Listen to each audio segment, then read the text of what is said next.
హమ్మయ్య! ఇప్పటికి పనులన్నీ కంప్లీట్ అయిపోయినాయి. అయితే ఒక చిన్న మాట చెప్తాను నేను.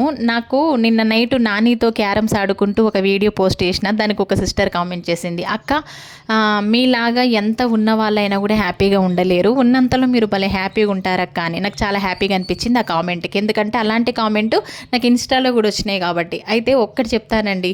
ఈ జీవితంలో మనిషే శాశ్వతం కాదు. మనకి వచ్చే అప్ అండ్ డౌన్స్ కూడా శాశ్వతం కాదు. ఎందుకంటే ఈరోజు ఏమీ లేని పరిస్థితిలో ఉంటాము. రేపటి రోజున మనం అన్నీ సంపాదించుకొని ఉన్న స్థానంలో కూడా ఉంటాము. ఇవన్నీ కూడా మనకు శాశ్వతం కాదు. నేనైతే నా లైఫ్‌లో అప్ అండ్ డౌన్స్ అనేటివి చాలా చూసుకుంటూ వచ్చిన. చిన్న వయసైనా కూడా నేనైతే అలాంటివి చాలా చూశాను అప్ అండ్ డౌన్స్. ఉన్నప్పుడు ఎగిరిపడలేదు, లేనప్పుడు బాధపడలేదు. ఎప్పటికీ ఇలాగే ఉండడం అలవాటు చేసుకున్నా. ఏదైనా సరే మన మనసుని మనం అదుపులో పెట్టుకొని ఉన్నంతలో హ్యాపీగా ఉండడం అలవాటు చేసుకున్నాం అనుకోండి, నిజం చెప్తున్నా జీవితం ప్రశాంతంగా సాగిపోతుంది ఉన్నన్ని రోజులు అనేది. నేను ఇప్పుడు కాదు, ఎప్పటి నుంచైనా ఇదే నమ్ముతా, ఇదే ఫాలో అవుతా. దీనికి ఎవరిని ఇన్స్పిరేషన్గా తీసుకున్నా అంటే మా అమ్మని తీసుకున్నాను నేను. అందుకోసమే మాకు ఇదే అలవాటు అయిపోయింది. దీనిపై మీ అభిప్రాయాన్ని కూడా కామెంట్ బాక్స్లో కామెంట్ చేయండి.